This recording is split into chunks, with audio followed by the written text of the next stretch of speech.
Hello friends, you are once again welcome on the online platform of Arun Dalal English Classes YouTube channel, and today we are going to shift on our next practice test. ये जो CET का test हुआ था ये कब हुआ था बेटे 6 नवंबर को 2022 and the shift was second. तो बेटे आइए आज इसको डिस्कस करते हैं. पहले हम दो टेस्ट डिस्कस कर चुके हैं, उसके अंदर हमने एक एक चीज को खोल के चर्चा की थी. इसमें भी वैसे ही करेंगे.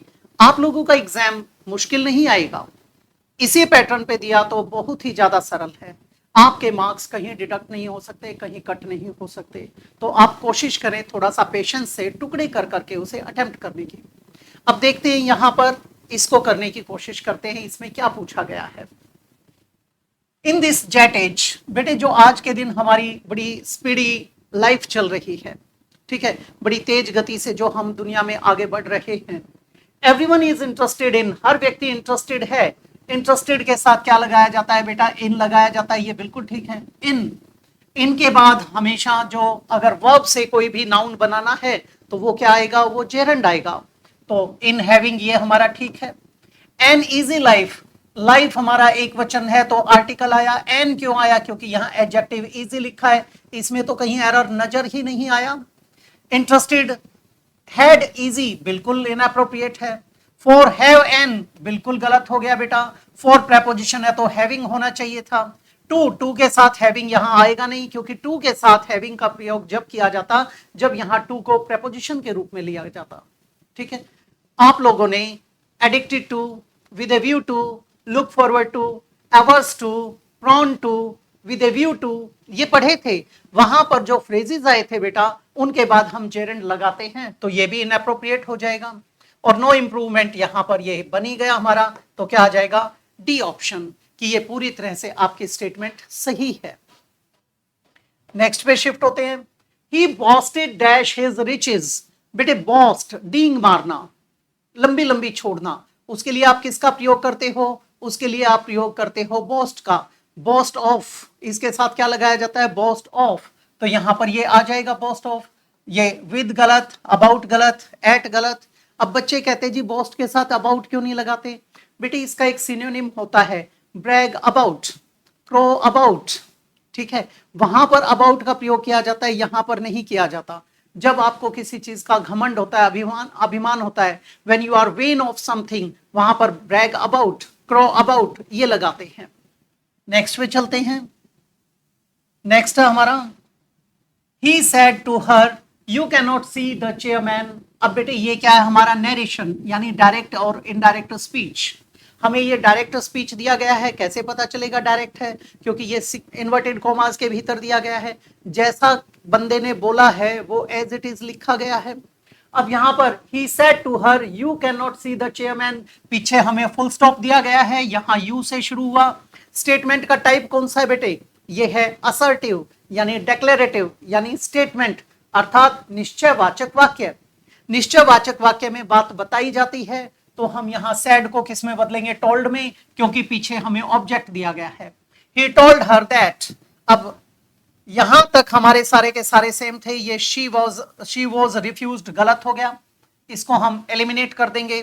ही टोल्ड हर दैट, यहां दैट तक हमारे तीनों के तीनों पूरी तरह से सेम है, कहीं कोई अंतर नहीं आया यहां पर. He told her that, he told her that, he told her that.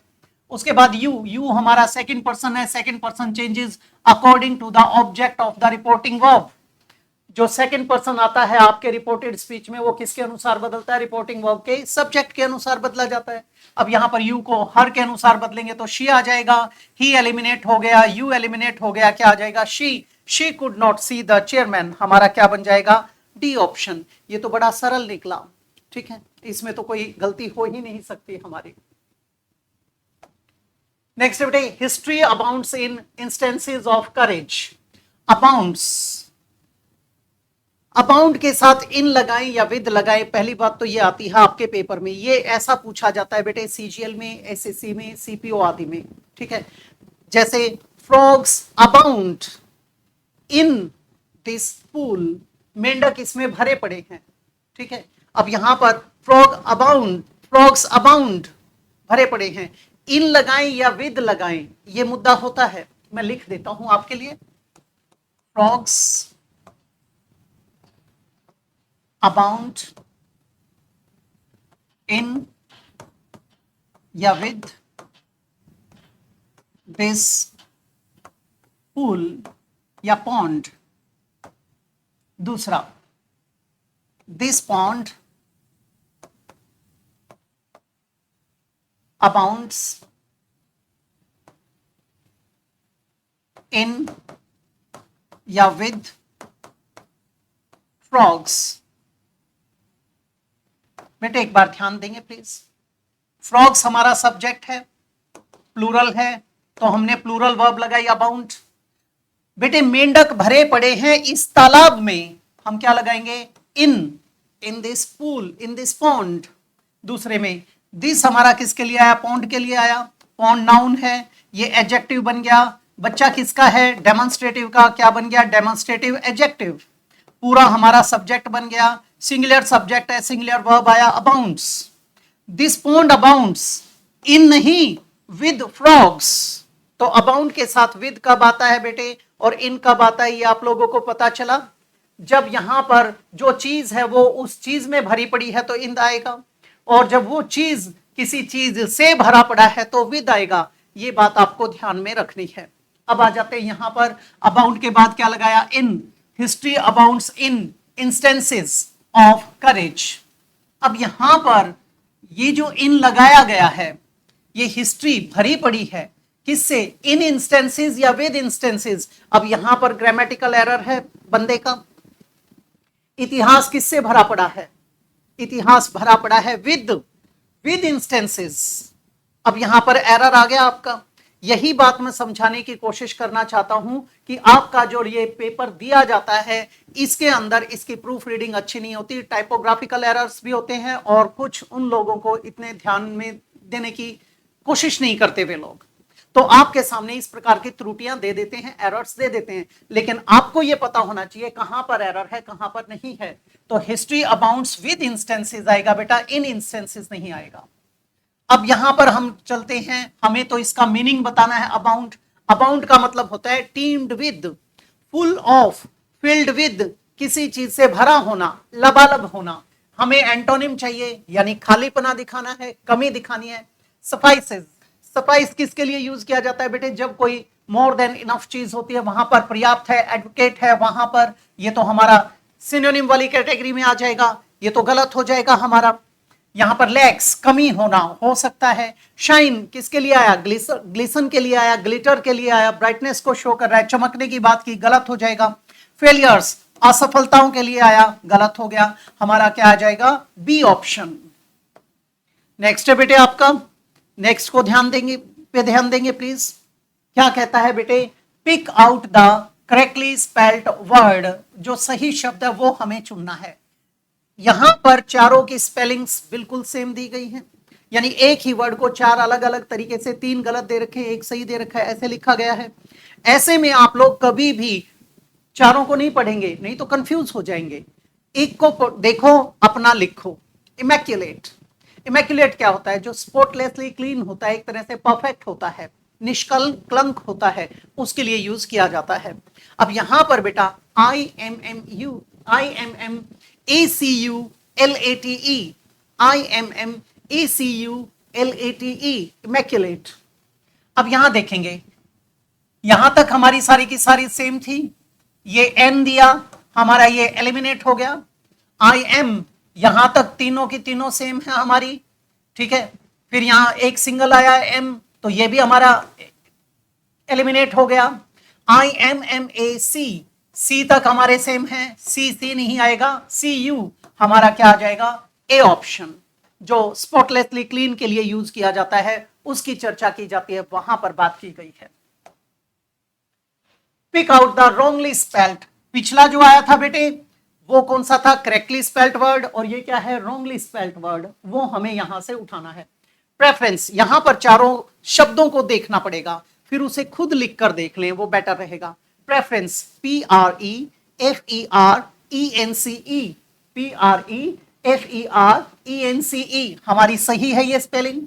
Difference, DIFFERENCE, DIFFERENCE, difference, DIFFERENCE, ये भी सही है बेटे।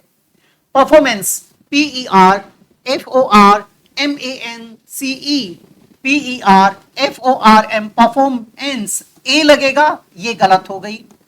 दूसरा रेफरेंस, REFERENCE, REFERENCE, ये तीनों तो ठीक हैं, हमें तो गलत को चुनना है, तो हम किसको चुनेंगे? सी ऑप्शन को। ये बन जाएगा हमारा उत्तर। आई सॉ हर सिटिंग, आई हमारा सब्जेक्ट है, सो हमारी परसेप्टिव वर्ब है, अनुभूति संबंधी क्रिया है। अनुभूति संबंधी क्रिया आती है तो इसके बाद या तो बेयर इंफिनिटिव लगाते हैं या जेरेंड लगाते हैं। बेयर इंफिनिटिव आता है जब ये एक्टिव वॉइस में दिया जाता है, और टू इंफिनिटिव लगाते हैं जब ये पैसिव वॉइस में दिया जाता है। I saw her sitting motionless. Motionless का मतलब क्या है? स्टिल, जब फ्रोजन कंडीशन में है, जब वो उसके अंदर कोई भी मूवमेंट नहीं है, उसकी स्टैटिक कंडीशन को दिखाया गया है। In her chair and gazing at the door, अब हमें क्या करना है? मोशनलेस का एंटोनिम बताना है। यहां पर एक आया था गेज, एक होता है बेटे गेज, गेज का मतलब होता है टकटकी लगाकर देखना, निहारने वाली सेंस में, थोड़ा सा पॉजिटिव हो गया। एक होता है स्टेयर, स्टेयर का मतलब होता है घूरना अनैतिक तरीके से, वो गलत हो जाएगा। यहां गेज मतलब टकटकी लगाकर देखा जा रहा है, लेकिन किस अंदाज में? थोड़े से डिसेंसी के साथ। अब हमें मोशनलेस का बताना है, एंटोनिम बताना है। मोशनलेस है तो वो गति रहित है, यानी स्टैटिक है। जैसे आप लोगों ने काइनेटिक एनर्जी पढ़ा है और पोटेंशियल एनर्जी पढ़ा है, ठीक है? तो जो स्टैटिक होती है उसकी बात करनी है। अब एंटोनिम की बात करेंगे तो लेजीली, लेजीली है बेटे जो आलस्य पूर्वक रूप से होता है, ये तो हमारा गलत हो जाएगा। लेजी किसके लिए होता है? आलस्य के लिए यूज किया जाता है। मोशनलेस, मोशनलेस है, ये तो सिनोनिम आ जाएगा। बेंडिंग, बेंड होने के लिए, ये गलत हो गया, एलिमिनेट हो जाएगा। नेगेटिवली, बेटा पॉजिटिवली होता तो सोचते। लाइवली, हमारा क्या आ जाएगा? लाइवली, संजीदा तरीके से, ठीक है? विवेसियसली, तो ये हमारा बन सकता है और कोई सा नहीं बनेगा। कई बार आप कहते हो वो बहुत ही लाइवली है, यानी संजीदा किस्म का है, उछल कूद करता रहता है, एक्टिव रहता है। I cannot rest from travel, अब बेटे मैं रेस्ट नहीं कर सकता, किससे? ट्रेवल से। I will drink life to the lees, अब ये drink life to the lees क्या होता है? जब आप शराब पीते हो या बियर पीते हो तो उसका कतरा कतरा निचोड़ लेते हो, तो जिंदगी को कैसे जीना? कतरा कतरा जीना, उसका अंग अंग, एक एक ड्रॉप, एक एक इंच जीना, उसको कहते हैं drink life to the lees. पूरे एडवेंचर के साथ, पूरे रोमांच के साथ, पूरी जिंदादिली के साथ उसको बोला जाता है drink life to the lees. अब इसका हमें रेस्ट का सिनोनिम बताना है बेटे, यानी मैं रेस्ट नहीं कर सकता ट्रेवल से, यानी परहेज नहीं कर सकता, यानी उसे छोड़ नहीं सकता, यानी उसके बिना रह नहीं सकता। इनकरेज, इनकरेज का मतलब होता है बेटे प्रोत्साहित करना, मोटिवेट करना, किसी चीज का मोरल बढ़ाना, ये तो गलत हो गया हमारा, इनएप्रोप्रिएट है। गिव अप, रेस्ट यहां गिव अप फ्रॉम हो सकता है। एक्सेप्ट, स्वीकार करने के लिए, गलत हो गया। ज्वाइन, इनएप्रोप्रिएट है, शामिल होने के लिए, क्या आ जाएगा? Give up. I can not give up from travel, ये बन जाएगा आप लोगों का। जब आपको डाउट हो टुकड़े करो और आगे बढ़ो। ही वॉन्टेड, ही हमारा सब्जेक्ट है, वॉन्टेड हमारा पास्ट इंडेफिनिट टेंस है, यानी सेकंड फॉर्म है। डैश इन द पूल, वो तालाब में डैश करना चाहता था। जब कभी भी पर्पस की बात की जाती है बेटे, तो पर्पस के लिए आप किसका प्रयोग करते हो? टू इन्फिनेटिव का प्रयोग करते हो। टू इन्फिनेटिव आएगा तो टू के साथ वर्ब की फर्स्ट फॉर्म लग जाएगी। यहां पर टू स्विमिंग, टू के साथ स्विमिंग तो आ नहीं सकता यहां, क्योंकि थोड़ी देर पहले मैंने चर्चा की थी टू के बाद V1 ING कहां आता है? जैसे addicted to, prone to, accustomed to, look forward to, with a view to, ऐसे जो फ्रेजेस आते हैं वहां पर आप किसका प्रयोग करते हो बेटे? वहां पर टू के साथ जेरंड लगाते हो। स्विम अकेला आ नहीं सकता, क्या आ जाएगा? टू स्विम, और टू के साथ स्विम्स होता नहीं, गलत हो गया। हमारा कौन सा आएगा? C option. बड़ा सरल था ये वाला भी। नेक्स्ट है बेटी, ही ट्राइड द डोर। अब यहां पर हमें क्या देखना है बेटे? जंबल्ड सेंटेंसेस दिए गए हैं। जंबल्ड सेंटेंसेस को हमें मीनिंगफुली अरेंज करना है, ऑर्डरली लिखना है, ताकि ये सार्थक हो सके और हम इसको पूरी तरह से इसकी दिशा दे सके, उसकी बात की गई है। अब यहां देखेंगे, ही ट्राइड द डोर, उसने डोर को ट्राई किया, यानी खोलने वाली बात आ गई, उसने खोलने की कोशिश की है उसको। फिर कहता है the room was neat and clean, बेटे ट्राई किया, अभी अंदर नहीं गया या अंदर कोई एक्टिविटी नहीं देखी, सिर्फ लिखा गया room was neat and clean, कमरा बिल्कुल साफ सुथरा था, it was neat clean and tidy. Then he stepped into the room, अब बेटे पहले तो वो इसमें जाएगा, उसने दरवाजे को ट्राई किया, अंदर गया, क्यू से शुरू हो भी सकता है। He waited for a minute और टू, अब बेटे उसने दरवाजे को ट्राई किया, फिर उसने इंतजार किया होगा कि पहले ये देखे कि कोई है या नहीं है। फिर कहता है it opened easily and he peeped in, वो आसानी से खुल गया, उसने दरवाजे को ट्राई किया, वो आसानी से खुल गया, फिर उसने अंदर ताका झाकी की, उसने झांक कर देखा, ठीक है, उसने झांक कर देखा और फिर उसने क्या किया, 1-2 मिनट इंतजार किया। अब ये हो सकता है हमारा 1-2 मिनट इंतजार करेगा, फिर वो अंदर जाएगा, तो इसका मतलब क्या है, it opened easily, sorry, he tried the room, it opened easily and peeped in the room, peeped in किया तो क्या, in the room, कहां झाका इसमें, the room was neat and clean, then he waited for a minute or two, और उसके बाद क्या जाएगा, then he stepped into the room, यानी हम पहले किसको बनाएंगे, he was careful not to touch anything। इसका मतलब ये किसी चोर टाइप का बंदा है। अब चोर टाइप का बंदा है तो चोर घुसने से पहले क्या करेगा, पहले वो थोड़ा सा ट्राई करेगा, फिर वो अंदर झांक कर देखेगा, फिर देखेगा किसी की कोई प्रतिक्रिया तो नहीं है, कोई उसे नोटिस तो नहीं कर रहा है, इस तरीके की बातें होंगी। तो हम क्या बनाएंगे, नंबर 1 पर हमारा एस आ जाएगा, it opened easily and he peeped in. उसके बाद क्या है, the room was neat and clean. अब यहां पर क्या आ जाएगा हमारा, नंबर 2 पर ये। फिर क्या है, he waited for a minute और 2, यहां पर ये नंबर 3 पर आ जाएगा। Then he stepped into the room, फिर वो उसमें प्रवेश करता है, he was careful not to touch anything, ये बन जाएगा। यानी एस पी आर क्यू, ये एलिमिनेट हो गया, ये हो गया S P R Q, P Q R S, हमारा क्या आ जाएगा, सी ऑप्शन, ये हमारा उत्तर बन जाएगा। Is it clear? अगली बात, Anita was being taught by Anil, हमें क्या दिया गया है बेटा, वॉइस। वॉइस में भी हमें यह पता लगाना है कि ये एक्टिव है या पैसिव है। हालांकि आपके पेपर में ये लिख कर देगा कि ये एक्टिव वॉइस दिया गया है, इसका पैसिव बनाइए, ये पैसिव दिया गया है, इसका एक्टिव बनाइए। लेकिन हम जो कर रहे हैं, हम उसकी तह तक जाना चाहते हैं, इसीलिए मैंने यहां से वो हटा दिया, ताकि आप लोगों को हर चीज का नॉलेज हो, आप एलिमेंट्री नॉलेज के साथ जाए, पूरी तरह से परफेक्शन की तरफ चले। अनीता क्या है बेटे, हमारा सब्जेक्ट है। वॉज क्या है बेटा, आपका पास्ट टेंस को बता रहा है, हेल्पिंग वर्ब आया। ये क्या है बेटे, V1 ING। अब ये जो दूसरी वर्ब आ जाती है, हेल्पिंग वर्ब के बाद एक और हेल्पिंग वर्ब का जो पार्ट आ जाता है, इसे बोलते हैं पार्टिकल, लेकिन हम इसे अपनी सहूलियत के लिए क्या बोलेंगे, बी। और ये बी का रूप आ गया बेटा, ये ING किसको बता रहा है, कॉन्टिन्यूअस को, ये पास्ट, ये कॉन्टिन्यूअस, और आगे आ गया पास्ट पार्टिसिपल यानी थर्ड फॉर्म। तो बी के साथ थर्ड फॉर्म जुड़ते ही क्या बन गया बेटा, पैसिव वॉइस। ठीक है, इसका मतलब हमें एक्टिव में बनाना है तो कॉन्टिन्यूअस बनाना है, वो भी पास्ट कॉन्टिन्यूअस। फिर कहता है बाय, बाय हमारा प्रेपोजिशन है, अनिल हमारा ऑब्जेक्ट है, अनिल को उठा लेंगे, अनिल वॉज टीचिंग किसको, अनीता। अब यहां तक हमारे 3 ठीक है, एक गलत हो गया, इसको हमने एलिमिनेट कर दिया। यहां तक हमारे तीनों के तीनों को देखें तो यहां पास्ट दिया गया था, वॉज, इज नहीं आ सकता, हैड नहीं आ सकता, क्या आ जाएगा, ए, अनिल वॉज टीचिंग अनीता। बेटे आपके पेपर में ये इतना आसान दिया गया है, मैं इसको बहुत ही कॉम्प्लेक्स बनाकर पेपर में दूंगा, ताकि आप थोड़ा सा दिमाग का प्रयोग करें। यहां तो आप वैसे ही देखते ही समझ जाते हैं कि ये तो खुद ही उसने गलत लिख रखे हैं बाकी options. Some man are born great, कुछ आदमी महान पैदा होते हैं। सम अचीव ग्रेटनेस, कुछ हासिल करते हैं। Some had greatness, trust upon them. इस प्रकार का जो प्रयोजन होता है इसको कहते हैं पैरेललिज्म। पैरेललिज्म का मतलब होता है जो टेंस पहले दिया गया है या जो प्रेपोजिशन वहां दी गई है, उसी के हिसाब से आगे हमें उन चीजों को बढ़ाना होता है। Some man are born great, present में लिखा, सम अचीव प्रेजेंट में आया, तो यहां पर पास्ट कैसे आ गया बेटे, यहां पर एक जनरलाइज फैक्ट बताया गया है कि कुछ लोग क्या करते हैं बेटे, पैदा होते ही महान हैं, कुछ लोग क्या करते हैं, हासिल करते हैं, और कुछ लोगों के ऊपर थोप दी जाती है। जैसे आप कहते हो अल्लाह मेहरबान गधा पहलवान, मनी मेक्स द मेयर गो। तो यहां पर हैड नहीं आएगा, यहां पर क्या आना चाहिए, हैव। तो हैड को हम रिप्लेस करेंगे हैव से। अब हमारा एरर किस में बना बेटा, सी के अंदर, क्योंकि ए बाद में लिखा हुआ है। ये यहां होता तो अलग नजरिए से सोचना पड़ता।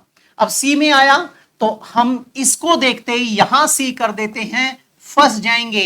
यहां पर तो बी की बात की गई है, सी आया तो ए के अंदर सी दिया गया है। हमारा कौन सा ऑप्शन बनेगा, ये वाला।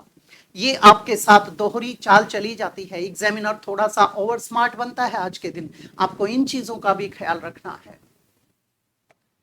आगे कहता है, आगे दिया comprehension. If I had been asked in my early youth, यदि मुझसे पूछा गया होता मेरे जवानी के या बचपन के दौर में पहले ही, whether I preferred to have dealings only with man, कि क्या मैं प्रेफरेंस दूंगा, तवज्जो या अहमियत दूंगा कि डील करने की किसके साथ, लोगों के साथ, और ओनली विद द बुक्स, या फिर किताबों के साथ रहना पसंद करूंगा। यहां पर चॉइस दी गई है उसकी कि दो में से किसे चुनेगा, तो वो क्या कहता है,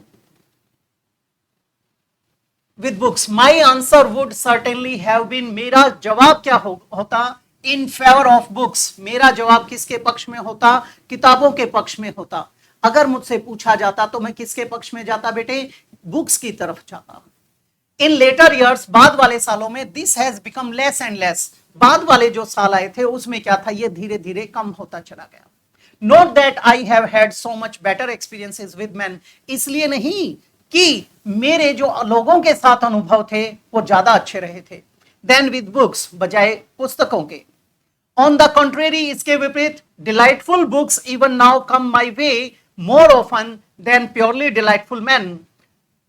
इसके विपरीत जो डिलाइटफुल बुक्स हैं, इंटरेस्टिंग बुक्स हैं, even now come my way, वो आज भी मेरे रास्ते में आती है, मुझे इंस्पायर करती है, मुझे मोटिवेट करती है, अट्रैक्ट करती हैं, more often than purely delightful man, बजाय किसके बेटे, जो प्योरली डिलाइटफुल मैन हैं उनके। But the many bad experiences, लेकिन कई सारे जो बुरे अनुभव हैं विद मैन, लोगों के साथ, हैव नरिश्ड द मीडो, उन्होंने क्या किया है, नर्चर किया है, अपब्रिंगिंग की है, किसकी, द मीडो ऑफ माई लाइफ। मीडो, मीडो होता है बेटे पास्चर, पास्चर यानी जो ग्रास फील्ड होता है, यानी चारागाह, मेरे जीवन की चारागाह को उन्होंने क्या किया है, बढ़ाया है, उसे प्रमोट किया है, उसकी अपब्रिंगिंग की है, उसकी नर्चरिंग की है। इसका मतलब क्या है, उसने मुझे खलिहान बनने में हेल्प की है, खिलने में हेल्प की है। Life as the noblest book could not do, जैसा कि एक नोबलेस्ट बुक नहीं कर सकती थी। इसका मतलब यह है कि जो किताबें होती हैं, नो डाउट वे हमें बहुत कुछ सिखाती हैं, लेकिन सिखाया किसके लिए जाता है, समाज के लिए। बेटे education is imparted for the overall और multi dimensional development of a person and to make the person a social being, उसे एक सामाजिक बनाने के लिए पढ़ाया जाता है, वैसे कोई फायदा नहीं उसका पढ़ने का।